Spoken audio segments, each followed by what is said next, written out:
Hello everybody and welcome to the Valmor Show. This is your host Dawnte Valmor and here we are playing Dungeons 2. Now, last time I left you off, I just destroyed the poor little tavern, and now I'm going to go meet this goblin lord dude, goblin chieftain, see if I can get him to join my crew. The goblin leader prostrated himself joyfully before the ultimate evil, and immediately dispatched 2 goblins into its dungeon with a few plans for a new room. A tinkerer's cave. This was built as quickly as possible.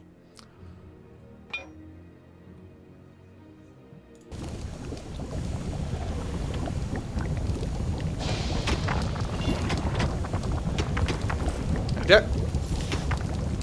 The tinkerer's cave was built. It could, however, only be used as a warehouse, as it lacked the workshop that the insidious evil's goblins needed.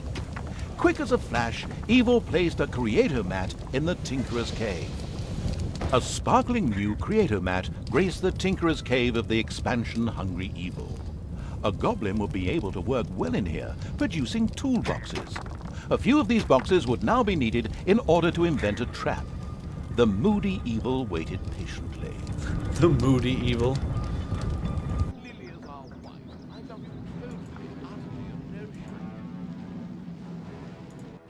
Ah, here I am. What do we have in here? Oh. You go pick that up. Okay. I can't grab the gold. You know what? I'm gonna go see what's over here. Come on, guys. Let's go. Nope. Itty bitty goblins are stopping me. Okay. Other dungeons. Okay. Detailed. Boredom. Apart from the little snots, your creatures will quickly grow bored when they are working. If they've gotten too bored, they'll wander around the dungeon looking for diversions. This often ends with them abusing little snots, which prevents the latter from doing their job. In addition, the boredom dissipates slowly over time. Other ways to do it over. Okay. Research a trap. Exploding treasure chest. Who wouldn't love to have an exploding treasure chest?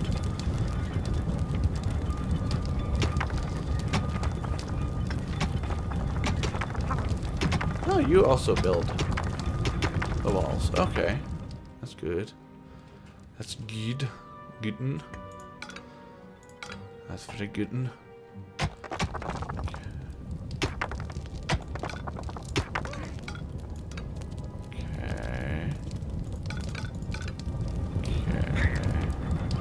Payday! Payday! Enough gold. Well, crap. Come on, guys. Bring more gold. Bring it faster. As cowardly as the goblins were, their creativity more than made up for this. They proudly presented the treacherous Evil with their plan for a devious trap. With a silent, evil cackle, it quickly buckled down to setting the trap. Okay, I need to carry that. 1 second.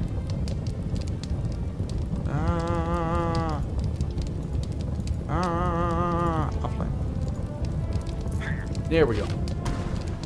Okay. Trap. Yes, I need more toolboxes.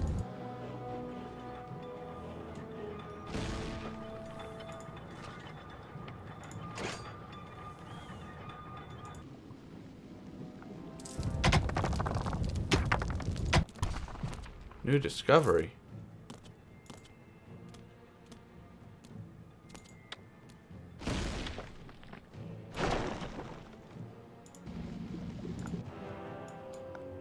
Hey, you guys. I need you back. Because I need you to kill things. I think. Maybe. Time-sensitive task.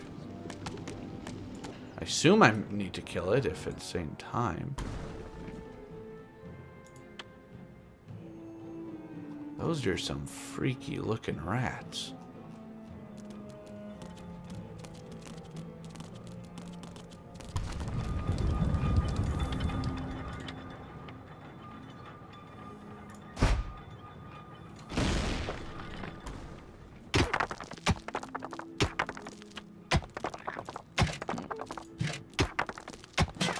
Get the rats. Wow, those rats are actually pretty mean. The last orders at the bar. Good job. Did that get me something? Gonna say maybe?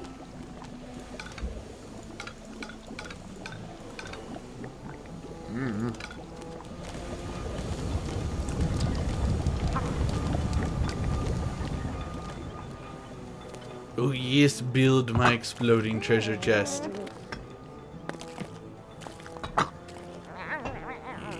Yes. Oh yes.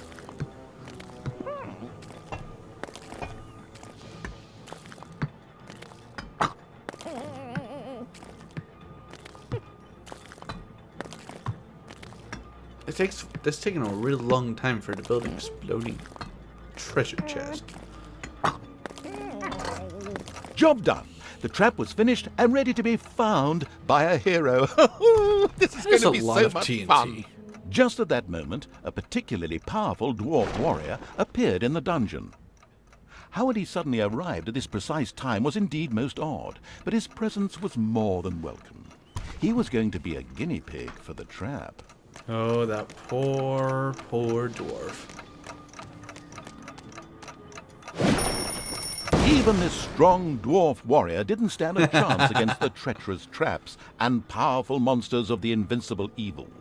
He bit the dust. So much for a game of dwarves.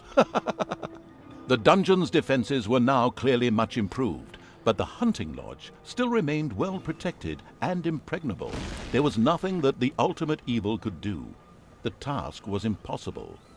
So the evil withdrew, bent and broken, let feelings of revenge ebb away, and instead took up looking after those cute, teeny-weeny trees.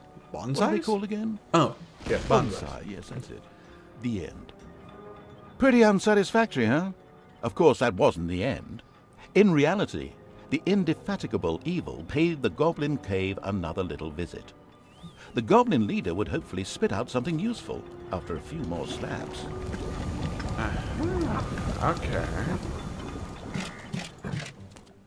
Let's go for another trip.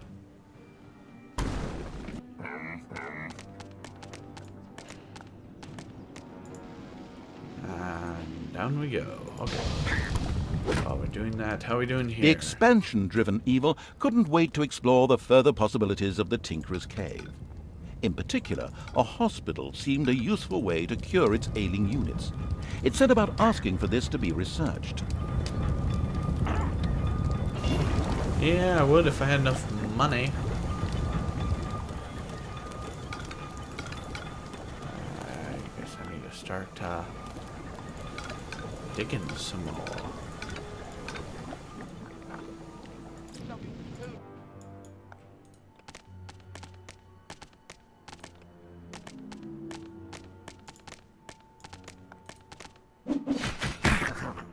A few hard slaps were enough to motivate the leader of the goblins to help the ultimate evil. As it transpired, there was an old tunnel which had been previously used as an escape route. This connected the Goblin Cave with the vaults of the hunting lodge. The goblin leader voluntarily made a goblin assassin available to the hard-hitting evil to help infiltrate the lodge. Okay. Oh, hello. Hello, Gigak. What are we doing? The cheerful evil was pleased with this support. An assassin was a decent melee fighter, but its actual strength lay in its ability to make itself invisible. This was, of course, tested out immediately. So with payday, they still charge. Despite the powerful invisibility skill, it was advisable for the ultimate evil to be cautious. Some opponents had such highly trained observation skills that they were actually able to see invisible units. A locked door prevented the assassin from progressing. It would have taken a long time for him to have opened it with sheer brute force using weaponry. Thankfully, he had a suitable skill with which he could deactivate doors, and more importantly, traps. Knock, knock. What do I have? Is that like a zapping gun?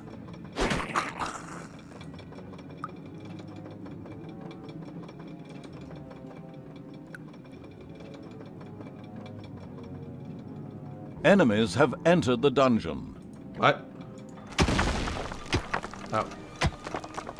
Come, say hi.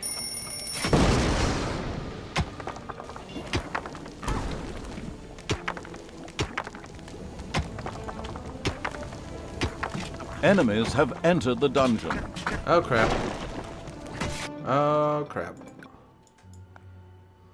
That's a lot of guys.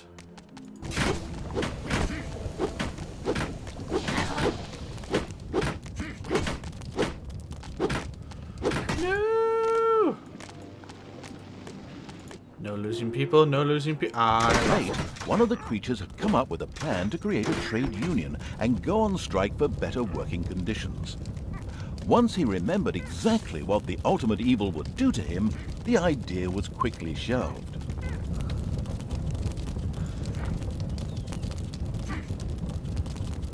Okay, yes, yes. Keep scaring them. Keep squaring them. Yes, keep squaring them. Ha! The orcs are here to put an end to your village. Yes, go my orcs. Beat up the poor, hasty humans.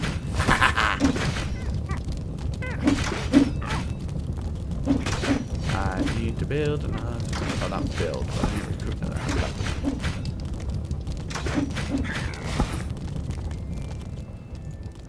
I'm going to build another trap.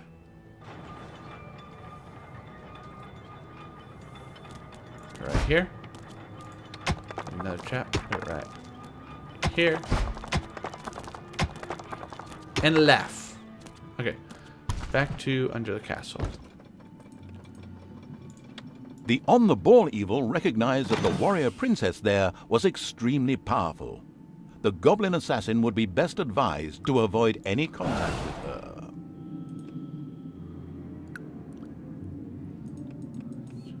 No, where are you going? Where are you going? You're going this way. Warrior princess, okay. Why would I ever want to fight a warrior princess? Okay.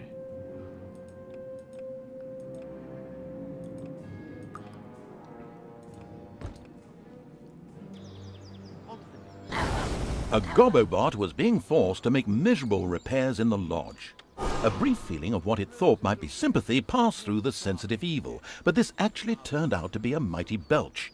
Naturally, it would free the useful Gobobot anyway. That is as soon as... Roses are red, leaves are green. If you do not say yes, then I will be mean. It's good to be king. Okay, that's one way. Roses are red, and I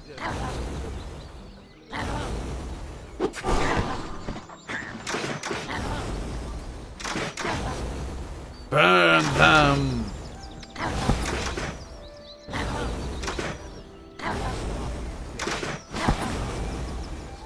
Yes. What is that and why is he in a mech? Elated by the assassin's attempt at rescuing it, the Gobobot joined the horde and succeeded in showing its tormentors a real hot time. Its ability to more or less ignore range damage and set fire to large areas would come in very handy. Yes, yes it would.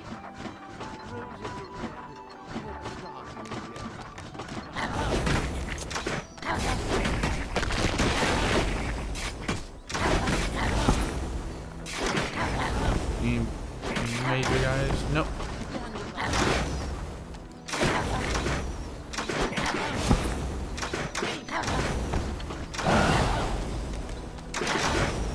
Yes, burn them.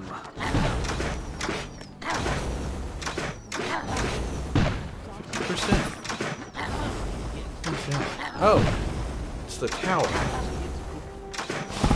Okay. Break the tower. down.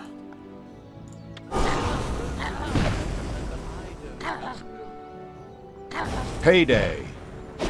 Yay! Okay. Anything else I need to destroy? I need to destroy this castle. Let's destroy everything. All the world shall burn! There are enemies in your dungeon. Oh, there are? And how many of them will live? The hunting lodge was completely destroyed. The vengeful evil gave itself a very self-satisfied pat on the back. The time was right to concentrate on King Robert. He was in his renowned garden reciting his much less renowned love poems. The lyrically challenged evil had no time for poetry and would soon make this tangibly clear to him.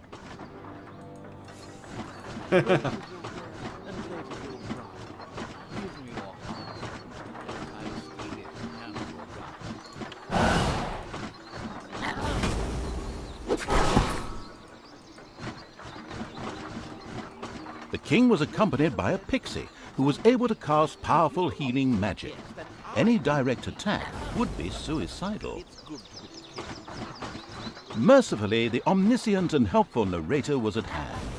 He pointed out to the impatient evil that the pixie went off from time to time in order to check that all was well, and much more importantly, eat her supper in a little camp to the south. The pixie buzzed over to eat her meal. The ultimate evil prepared an ambush. Roses are red, and I don't have an odor.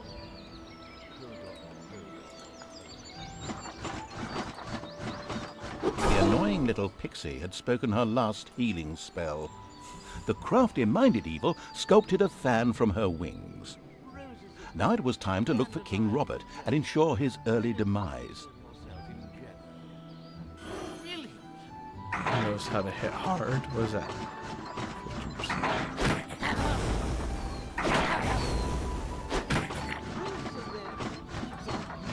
Kill the sheep!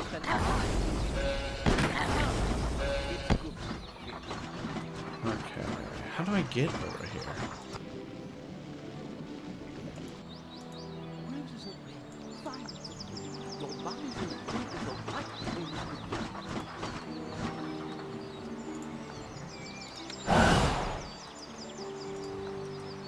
Roses are red and later go brown.